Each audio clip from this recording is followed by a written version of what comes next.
Assalamu alaikum. Good day. I would like to thank the organizing committee and the scientific committee and the chairperson of the conference to invite me to discuss this topic with you today. Today we're going to speak about psychological first aid.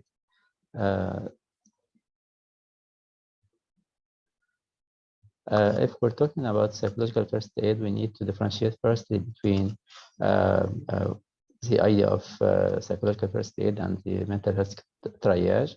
And mental health triage, it's designed to assess whether a person is likely to have a pre-existing mental illness or disorder within the context of an environmental emergency, disaster, or any of these situations that needs assessing the appropriate care. While what is the psychological first aid? Psychological first aid is an evidence-based formed modular approach to help in the immediate aftermath of a disaster or terrorism. It's designed to reduce initial distress and foster short and long-term adaptive functioning and coping. What is the need for the psychological first aid? It's, as you know, over 80% of Americans will be exposed to a traumatic event, according to the studies. Approximately 90% of those exposed to will develop or expect to develop post-traumatic stress disorder. And disaster may create significant impairment in 40 to 50% of those exposed.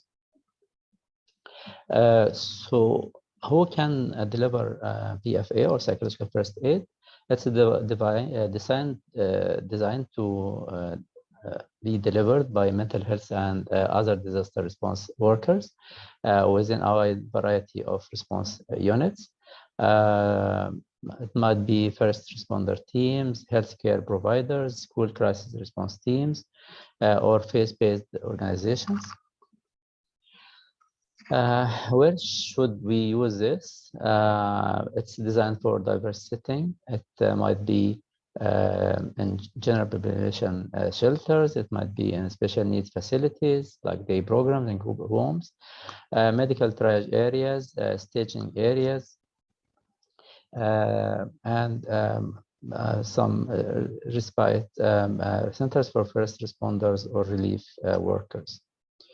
The basic objectives of PFA is to establish a human connection in a non-intrusive, compassionate manner, enhance immediate and ongoing safety, and provide physical and emotional comfort, calm and orient emotionally overwhelmed or distraught survivors, offer practical assistance and information to address immediate needs or concerns. What are the core actions? Basic objectives of providing early assistance within days or weeks following an event. Providers should be flexible and base the amount of time spent on each core action on the survivor's specific needs and concerns. So what are the core actions for PFA? Firstly, contact and engagement. Our goal here is to respond to contact initiated by survivors or initiate contacts in non-intrusive, compassionate manner. This is most important. Also, the safety and comfort should be maintained, and to enhance immediate and ongoing safety and provide physical and emotional comfort for our survivors. Also, stabilization if needed to calm and orient emotionally overwhelmed or disoriented survivors. Also, we need to have gathering of information about the current needs and concerns. You identify immediate needs, concerns, gather additional information, and accordingly will tailor PFA interventions. Also, practical assistance. We need to be practical and to offer practical help to survivors in addressing immediate needs and concerns. Also, connection with social supports. The goal here is to help establish brief and ongoing contact with primary support persons and other sources of support, including family members and friends and community helping resources.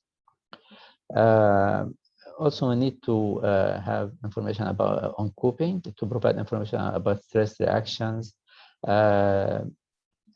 and coping to reduce the stress and promote adaptive function. Also, linkage with collaborative services, linking survivors with available services needed at the time or in the future. Responders are humans as well. So approximately 50% of disaster workers are likely to develop significant distress. Terrorism likely to affect the majority of the population, ranges from 40 to 90%.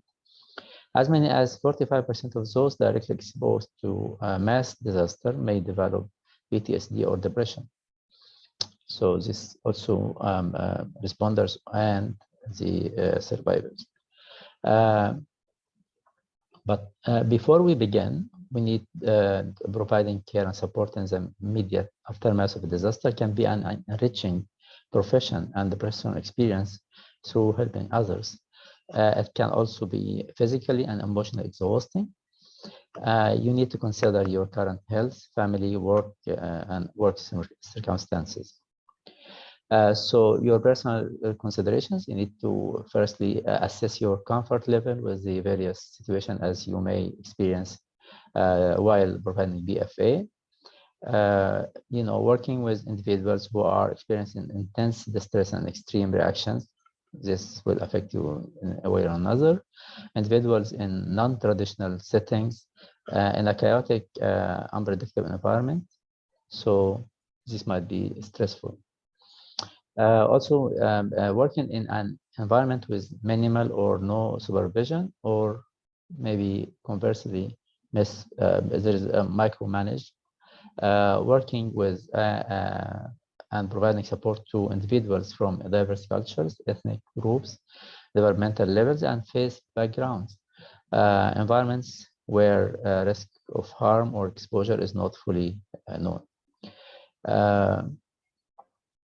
Also, not only those situations, but also thinking about personal health considerations, recent surgeries or medical treatments, recent emotional or psychological challenges or problems, any significant life changes or losses within the past 6 to 12 months, and even earlier losses or other negative life events that might trigger emotions. Health considerations, also dietary restrictions that might impede work. You need to take care of this. Ability to remain active for long period of time, ability to endure physically exhausting conditions, and if needed, you might need to have enough medication available. Family considerations. Is your family prepared for your absence? Prepared for you to work in environments where risk of harm is unknown? Will you a support system like family or friends assume some of your family responsibilities while you are away? Do you have any unresolved family or relationship issues that will make it challenging for you to focus on disaster-related responses? Do you have a strong supportive environment to return to after your disaster assignment? So what are the common stress reactions that you might see in the survivors? There are a number of common responses when working with survivors: increase or decrease in activity level, sleeping difficulties, substance use, numbing, irritability, anger, and frustration. Vicarious traumatization in the form of shock, fearfulness, horror, helplessness, confusion, lack of attention, difficulty making decisions, physical reactions like headaches or stomach aches or being easily startled, depressive or anxiety symptoms. There are extreme stress reactions: compassion, stress, helplessness, confusion, isolation, compassion fatigue, demoralization, alienation, resignation, recupation or compulsive re-experiencing of trauma, experiencing either directly or indirectly, Extreme stress reactions also might include attempts to over-control in professional or personal situations, withdrawal and isolation, preventing feelings by relying on substances, over preoccupation with work, or drastic changes in sleep. Serious difficulties in interpersonal relationships, including domestic violence, unnecessarily risk-taking, depression accompanied by hopelessness, which has the potential to place individuals at higher risk of suicide. The provider health self-care use stress management tools regularly so that you avoid developing any of those reactions, like accessing supervision routinely to share concerns, difficult experiences, and strategizing. Sorry for my voice. Practice brief relaxation techniques.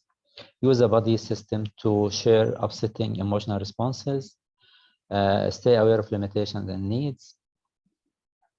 Recognize when you are hungry, angry, lonely, or tired, and take appropriate self-care measures. Increase activities that are positive. Practice your faith, philosophy, and spirituality. Make every effort to pace yourself, self-monitor, maintain boundaries, delegate, say no, avoid working with too many survivors in a given shift. Check in regularly with colleagues, family, and friends. Work with partners. Make every effort to take relaxation, stress management, bodily care, refreshment breaks. Try to be flexible, patient, and tolerant. Accept things you cannot change. This is a win-win opportunity when you identify, utilize, and maintain self-care now. Your physical health, mental, emotional health, relationships like marriage, family, or work, personal interests, hobbies, activities, your well-being will be enhanced. And the favorable outcome that we will have, you will have increased the probability of a favorable outcome of a disaster because you have increased optimism, confidence, resources, resilience, not only for survivors, but also for yourself. And we have these resources are obtained from here. And thank you very much for your time, and see you soon.